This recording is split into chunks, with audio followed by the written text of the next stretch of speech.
ধাৰাবাহিক বৰষুণৰ ফলত হাইলাকান্দি চহৰত সৃষ্টি হৈছে কৃত্ৰিম বান পৰিস্থিতিৰ। হাইলাকান্দি পৌৰসভাৰ একাধিক অঞ্চল বৰ্তমান কৃত্ৰিম বানৰ কবলত। ইয়াৰ ভিতৰত ১ নম্বৰ ৱাৰ্ডৰ শিলচৰ ৰোড অঞ্চলত পৰিস্থিতি আটাইতকৈ ভয়াৱহ হৈ পৰিছে। নলা নৰ্দমাৰ পানী পথত বিয়পি পৰাৰ লগতে বহু বাসগৃহত সোমাই পৰিছে। ফলস্বৰূপে স্থানীয় বাসিন্দাসকলে যাতায়াত ব্যৱস্থাত যথেষ্ট অসুবিধাৰ সন্মুখীন হৈছে। স্থানীয় বাসিন্দাই জনোৱা মতে প্ৰতি বছৰে তেওঁলোক বৰষুণৰ বতৰত বানপানীৰ সন্মুখীন হ'বলগীয়া হয়। ঘৰত জমা হোৱা পানীৰ সৈতে বিভিন্ন ক্ষতিকাৰক জীৱ-জন্তু কীট-পতংগ সোমাই অহাৰ ফলত দুৰ্ঘটনা আৰু আঘাতপ্ৰাপ্ত হোৱাৰ আশংকাও বৃদ্ধি পায়।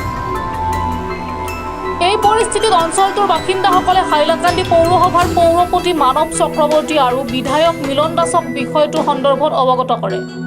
অতি শীঘ্ৰে অঞ্চলটোত বৰষুণৰ পানী নিষ্কাশন ব্যৱস্থা গঢ়ি তোলাৰ দাবী স্থানীয় বাসিন্দাৰ, যাতে বছৰে বছৰে পুনৰাবৃত্তি হোৱা এই বান সমস্যাৰ পৰা সাধাৰণ রাইজে পৰিত্ৰাণ পাব পাৰে।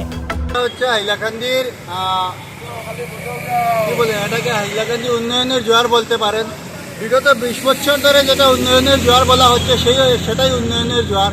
অল্প বৃষ্টিপাতের ফলে হাইলাকান্দি শহর যেভাবে জলের তলায় থাকে, কারণ হচ্ছে আনসাইন্টিফিক্যালি যেগুলো ড্রেন আছে সেই ড্রেনগুলোর কারণে বিগত 30-35 বছর ধরে যে ড্রেনগুলো বানানো হয়েছিল সেই ড্রেনগুলো রয়েছে।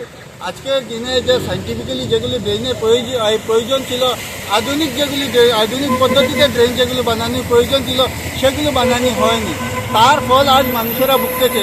আর এখানে যারা মিউনিসিপ্যালিটির ভিতরে যারা ট্যাক্স পেয়ার রয়েছেন তারা এই ফল ভুগতেছেন। এখানে ভাবতে হবে যে এখানে শুধু যে পুঁজিপতিরাই এখানে বসবাস করেন না, এখানে রয়েছেন ডেলিভার রয়েছেন, যারা ই রিক্সা চালক সেখানে রয়েছেন, তারা নিজের রোজের খাওয়ার টাকা থেকে কাট করে যেগুলো পয়সা সেগুলো ট্যাক্স পেয়ার করে থাকেন।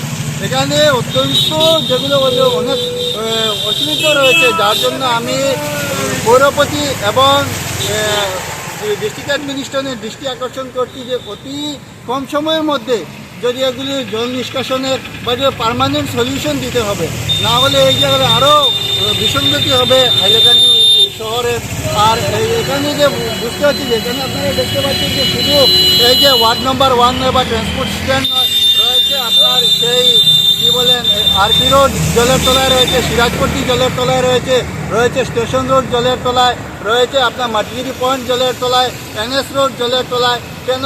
সেই আমি প্রথমেই বলে দিয়েছি, বলে এই হচ্ছে হাইলাকান্দির উন্নয়নের জোয়ার, সেটা মানতে হবে। কারণ বিগত 30-35 বছর ধরে যেটা বোঝানো হচ্ছে যে হাইলাকান্দিতে উন্নয়নের জোয়ার, না এটা উন্নয়নের জোয়ার না, এটা বিসঙ্গতির জোয়ার হচ্ছে হাইলাকান্দিতে।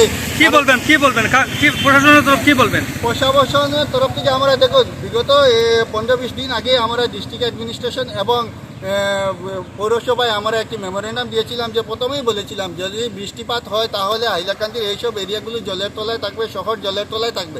অতি কম সময়ের মধ্যে ড্রেনগুলো পরিষ্কার করে এবং জল নিষ্কাশনের ব্যবস্থা করে দেওয়ার জন্য, কিন্তু ওরা ফেল হয়েছে, এইসব অত্যন্ত ফেল হয়েছে। তাই আমরা বলবো যে অতি কম সময়ের মধ্যে যে ওরা করে, আর যদি না করা হয়, যদি পার্মানেন্ট সলিউশন না দেওয়া হয়, তাহলে সারা হাইলাকান্দি জেলা ছাত্র সংস্থা এটা নিয়ে আন্দোলন করতে বাধ্য হব।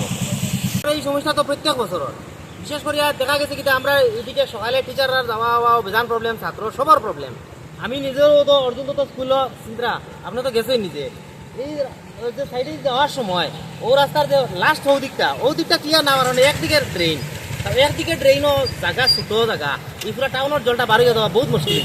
যার কারণে আমি তো প্রশাসনের কাছে আপনারা রাজ্যে অনুরোধ করবো যে রাস্তার দুদিকে ড্রেনের যদি ব্যবস্থা করা যায় তখন এই জলের সমস্যাটা কিছুটা সমাধান হইতো। মানে বৃষ্টি হওয়ার লগে লগে দেখা যায় যে হাইলাকান্দি সামান্য বৃষ্টি হওয়ার লগে লগে হয়ে যায়। এটা তো 1 নম্বর ওয়ার্ডের ওয়ার্ড নাম্বার 1 মেইন রোড। আমরা মিলন দাস বহুত অ্যাক্টিভ MLA আমরা পাইছি, কারণ তাদেরও আমি এই জোর মাধ্যমে অনুরোধ করবো যে আমরা ওই দিকটা একটু দেখুন। আর আমরা 1 নম্বর ওয়ার্ডের সমস্যাটা সবচেয়ে বেশি, এই দিকটা পুরা নাগাপটি থেকে এই সাইড পুরা সব দিকে জলে একদম পুরা ডুবাই থাকে একটু বৃষ্টি। Bureau report MN24।